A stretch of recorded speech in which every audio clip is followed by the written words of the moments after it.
തൃശൂർ ചാവക്കാട് ചേറ്റുവ അഴിമുഖം കടലിൽ ചെറുവള്ളം മറിഞ്ഞു. ഒരാളെ കാണാതായി. 3 പേരാണ് വള്ളത്തിലുണ്ടായിരുന്നത്. അനീഷ് ആന്റണി വിവരങ്ങൾ നൽകുന്നു. ചാവക്കാട് ചേറ്റുവ അഴിമുഖം കടലിലുണ്ടായ ഈ വള്ളം മറിഞ്ഞുണ്ടായ അപകടത്തിന്റെ വിവരങ്ങൾ എന്തൊക്കെയാണ്?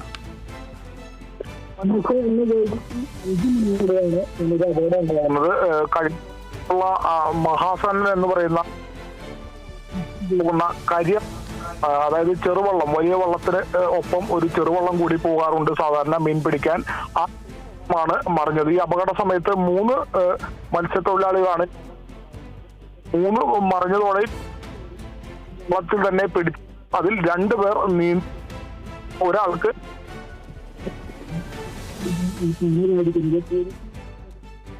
ഈ ചാവക്കാട് ചേറ്റുവ അഴിമുഖം കടലിന്റെ പരിസര പ്രദേശത്ത് നിന്നുകൊണ്ടാണ് അനീഷ് ആന്റണി സംസാരിക്കുന്നത്. അതുകൊണ്ട് ഇടയ്ക്കിടയ്ക്ക് ഫോണിന്റെ പരിധിയിൽ ചില പ്രശ്നങ്ങൾ ഉണ്ടാകുന്നുണ്ട്. തൃശൂർ ചാവക്കാട് ചേറ്റുവ അഴിമുഖം കടലിൽ ചെറുവള്ളം മറിഞ്ഞിരിക്കുന്നു. ഒരാളെ കാണാതായിരിക്കുന്നു. 3 പേരാണ് വള്ളത്തിലുണ്ടായിരുന്നത്. അതിൽ ഒരാളെയാണ് കാണാതായിരിക്കുന്നത്. ആ ആളുടെ പേര് വിവരങ്ങൾ, ഒപ്പം തന്നെ മറ്റ് 3 പേർ ആരൊക്കെ, മറ്റു 3 പേർ സുരക്ഷിതരാണോ, അവർ തിരിച്ചെത്തിയോ, ഇതടക്കമുള്ള കാര്യങ്ങൾ അറിയേണ്ടതുണ്ട്. ഇപ്പോൾ അനീഷ് ആന്റണി നൽകുന്ന വിവരപ്രകാരം തൃശൂർ ചാവക്കാട് ചേറ്റുവ അഴിമുഖം കടലിൽ ചെറുവള്ളം മറിഞ്ഞിരിക്കുന്നു. അവിടെ നിന്ന് വിവരങ്ങൾ നൽകാൻ ശ്രമിക്കുകയായിരുന്നു അനീഷ് ആന്റണി. പരിധിക്ക് പുറത്താവുന്ന ഒരു പ്രത്യേക ഇടത്താണ് അനീഷ് ആന്റണി നിൽക്കുന്നത്. എങ്കിലും ഒന്നുകൂടി അനീഷ് ആന്റണിയെ ഒന്ന് ശ്രമിച്ചു നോക്കാം. അനീഷ് ആന്റണി, കേൾക്കാമെങ്കിൽ, ഇന്ന് വൈകിട്ട് 5 മണിയോടെയാണ് ഇങ്ങനെ ഒരു അപകടം ഉണ്ടാകുന്നത്. ചേറ്റുവ അഴിമുഖത്തിന് അടുത്ത് വെച്ചാണ് ഈ സംഭവം നടക്കുന്നത്. കഴിമ്പ്രത്തു നിന്നുള്ള വലിയ വള്ളമായ മഹാസേനൻ എന്ന വള്ളത്തിനൊപ്പം പോയ ചെറുവള്ളമായ കരിയർ വള്ളമായ ആണ് ഇത്തരത്തിൽ അപകടത്തിൽപ്പെട്ടത്. ഈ ചെറുവള്ളം മറിയുന്ന സമയത്ത് 3 മത്സ്യത്തൊഴിലാളികളാണ് അതിലുണ്ടായിരുന്നത്. ഈ വള്ളം മറിഞ്ഞതോടെ 3 പേരും ഈ മറിഞ്ഞ വള്ളത്തിൽ തന്നെ പിടിച്ചു നിന്നു. അതിൽ 2 പേർ നീന്തി സുരക്ഷിതരായി കരയിലേക്ക് എത്തി. ഒരാൾക്ക് മാത്രം നീന്തി രക്ഷപ്പെടാനായില്ല. ഇദ്ദേഹമാണ് കടലിൽ മുങ്ങിപ്പോയി കാണാതാവുന്ന ഒരു അവസ്ഥയിലേക്ക് എത്തിയത്. ഊരിക്കുഴി സ്വദേശിയായിട്ടുള്ള അൻസിൽ എന്ന മത്സ്യത്തൊഴിലാളിയെയാണ് കാണാതായത്. എന്തായാലും ഈ സംഭവം അറിഞ്ഞ ഉടൻ തന്നെ അഴീക്കോട് കോസ്റ്റൽ പോലീസും അതുപോലെ മുനക്കക്കടവ് തീരദേശ പോലീസും അതുപോലെ മത്സ്യത്തൊഴിലാളികളും ഉൾപ്പെടെ വലിയ തിരച്ചിലാണ് ഇപ്പോൾ ഈ പ്രദേശത്തൊക്കെ നടത്തിക്കൊണ്ടിരിക്കുന്നത്. പക്ഷെ ആളെ കണ്ടുകിട്ടാനായില്ല. എങ്കിൽ കൂടിയും വലിയ രീതിയിൽ തെരച്ചിൽ നടത്തുന്നു. അഴീക്കോട് കോസ്റ്റൽ പോലീസിന്റെ ബോട്ടും അതുപോലെ തന്നെ മുനക്കക്കടവ് തീരദേശ പോലീസിന്റെ ബോട്ടും ഉൾപ്പെടെ കടലിലുണ്ട്. കൂടാതെ മത്സ്യത്തൊഴിലാളികൾ ഉൾപ്പെടെ ചെറുവള്ളങ്ങളിൽ കടലിൽ തെരച്ചിൽ നടത്തുന്നത്. കാലാവസ്ഥ പ്രതികൂലമാണ്, വലിയ മഴയാണ് നമുക്കറിയാം. അതുപോലെ തന്നെ കാറ്റുമുണ്ട്. എന്നിരുന്നാൽ പോലും തെരച്ചിൽ ഇപ്പോഴും തുടരുകയാണെന്നാണ് നമുക്ക് ലഭിക്കുന്ന വിവരം. എന്തായാലും 2 പേർ നീന്തി രക്ഷപ്പെട്ട 2 പേർ പ്രാഥമിക ശുശ്രൂഷ തേടിയ ശേഷം അവർ ആശുപത്രി വിട്ടു എന്നുള്ള വിവരമാണ് ലഭിക്കുന്നത്. കാണാതായ അൻസിലിനായിട്ടുള്ള തെരച്ചിൽ ഇപ്പോഴും തുടരുകയാണ്. മനേഷ്, ഇവർ അതിൽ പിടിച്ചു നിന്ന് കുറെ നേരം പിടിച്ചു നിന്നതുകൊണ്ടാണ് രക്ഷപ്പെടാൻ കഴിഞ്ഞത് അല്ലേ? അവർ അതിനുശേഷം നീന്തി രക്ഷപ്പെടുകയായിരുന്നു അല്ലേ?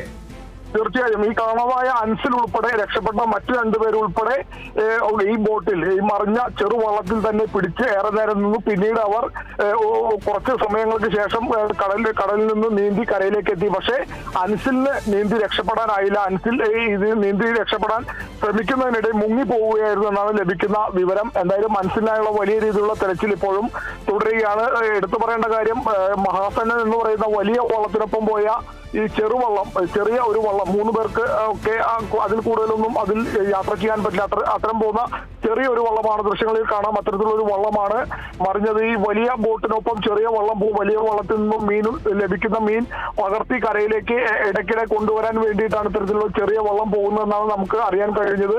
അത്തരത്തിലുള്ള ഒരു വള്ളമാണ് ഈ തിരയിൽ പെട്ട് മറിയുന്ന ഒരു സാഹചര്യത്തിലേക്ക് എത്തി. എന്തായാലും അൻസിലിനായി വലിയ രീതിയിലുള്ള തെരച്ചിലാണ് നടത്തുന്നതാണ് ഇപ്പോൾ മുനക്കക്കടവ് സർക്കിൾ ഇൻസ്പെക്ടർ ഉൾപ്പെടെയുള്ള ആളുകൾ നമ്മളെ അറിയിച്ചിട്ടുള്ളത്. എന്തായാലും അൻസിലിനെ മറ്റ് പരിക്കുകളൊന്നും ഇല്ലാതെ തന്നെ കിട്ടുമെന്നുള്ളത് ശുഭ പ്രതീക്ഷയിലാണ് തെരച്ചിൽ നടത്തുന്ന മത്സ്യത്തൊഴിലാളികളും അതുപോലെ പോലീസും ഉൾപ്പെടെയുള്ളവർ. മനേഷ്, അനീഷ് ആന്റണി, വാർത്ത അവതരിപ്പിച്ചുകൊണ്ടിരിക്കുന്ന എനിക്ക് നീന്തൽ അറിയില്ല. ഞാൻ നീന്തലുമായി ബന്ധപ്പെട്ട ചില സംശയങ്ങൾ ചോദിക്കുകയാണ്. ഇത്തരം സംഭവങ്ങൾ ഉണ്ടാകുമ്പോൾ സാധാരണഗതിയിൽ മത്സ്യത്തൊഴിലാളികളെ സംബന്ധിച്ചിട്ട് ഇതുപോലുള്ള സംഭവങ്ങൾ ഉണ്ടാകുമ്പോൾ അവർക്ക് മുൻ അനുഭവങ്ങളിൽ നിന്നും ഒക്കെ, ഒപ്പം തന്നെ അവരുടെ തീരദേശ ജീവിതത്തിൽ നിന്നൊക്കെ ചില അനുഭവങ്ങൾ ഉണ്ടാകും. അതിൻ്റെ അടിസ്ഥാനത്തിലായിരിക്കും അവർ പ്രവർത്തിക്കുക. ഇവിടെ ഈ പറഞ്ഞ 3 പേരും ആദ്യം ആ അപകടത്തിൽപ്പെട്ട അതിൽ പിടിച്ചു നിന്നുകൊണ്ട് കുറച്ചു നേരം നിന്നു. അതിനുശേഷം ആ നിൽപ്പിൽ തന്നെ നീന്തി രക്ഷപ്പെടാവുന്നൊരവസ്ഥയുണ്ട് ഉണ്ടോ എന്നവർ അവരുടെ ഇത്രയും കാലത്തെ അനുഭവം വെച്ചുകൊണ്ട് നോക്കിയിട്ടുണ്ടാവും.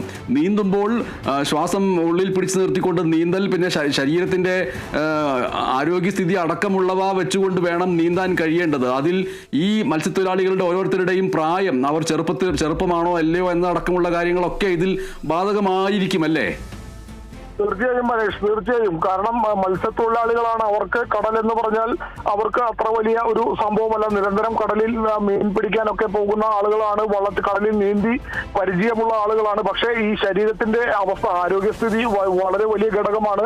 ഒരുപക്ഷെ ഈ കാണാതായ അൻസിലും നീന്തിയിട്ടുണ്ടാവണം, പക്ഷേ ശരീരം കുഴയുന്ന ഒരവസ്ഥയിലേക്ക് അല്ലെങ്കിൽ മറ്റെന്തെങ്കിലും ആരോഗ്യകരമായ എന്തെങ്കിലും പ്രശ്നങ്ങൾ ഉണ്ടായതുകൊണ്ടായിരിക്കാം അൻസിൽ മാത്രം മുങ്ങിപ്പോയതും മറ്റു രണ്ടുപേർ നീന്തി രക്ഷപ്പെട്ടതും. ഈ കരയോട് ചേർന്നായിരിക്കില്ല ഈ വള്ളം മറിയുന്നത്.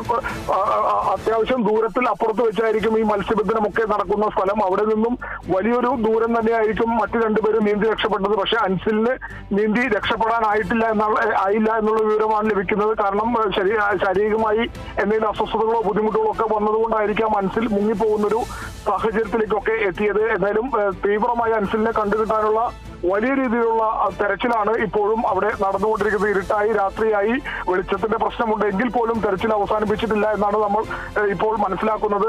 2 ബോട്ടുകളുണ്ട്. ഞാൻ നേരത്തെ സൂചിപ്പിച്ച പോലെ അഴീക്കോട് കോസ്റ്റൽ പോലീസിന്റെ ബോട്ടുണ്ട്, അതുപോലെ മുനക്കക്കടവ് തീരദേശ പോലീസിന്റെ ബോട്ടുണ്ട്, പോലീസ് ഉദ്യോഗസ്ഥരുണ്ട്, കോസ്റ്റൽ പോലീസ് ഉദ്യോഗസ്ഥരുണ്ട്, ഫിഷറീസിന്റെ ആളുകളുണ്ട്, മത്സ്യത്തൊഴിലാളികളുണ്ട്. ഇവരെല്ലാവരും സംയുക്തമായിട്ടാണ് ഇപ്പോഴും തെരച്ചിൽ നടത്തുന്നത്. എന്തായാലും അൻസിലിനെ മറ്റു പരിക്കുകളൊന്നുമില്ലാതെ കിട്ടട്ടെ എന്നുള്ള ഒരു പ്രതീക്ഷയിൽ തന്നെയാണ്, കിട്ടുമെന്നുള്ളൊരു വിശ്വാസത്തിൽ തന്നെയാണ് ഇപ്പോഴും തെരച്ചിൽ അവിടെ തുടരുന്നത്. മനേഷ്, ശരി, അനീഷ് ആന്റണിയാണ് ഈ വിവരം നൽകിയിരിക്കുന്നത്. എന്തായാലും അൻസിലിന് വേണ്ടിയുള്ള തെരച്ചിൽ തുടർന്നുകൊണ്ടിരിക്കുന്നു. അൻസിലിനെ ജീവനോടുകൂടി കണ്ടെത്താനുള്ള എല്ലാ ശ്രമങ്ങളും നടത്തിക്കൊണ്ടിരിക്കുന്നു. തൃശ്ശൂർ ചാവക്കാട് ചേറ്റുവ അഴിമുഖം കടലിൽ ചെറുവെള്ളം മറിഞ്ഞ് ഒരാളെ കാണാതായിരിക്കുന്നു. അൻസിൽ എന്ന മത്സ്യത്തൊഴിലാളിയാണ് കാണാതായിരിക്കുന്നത്.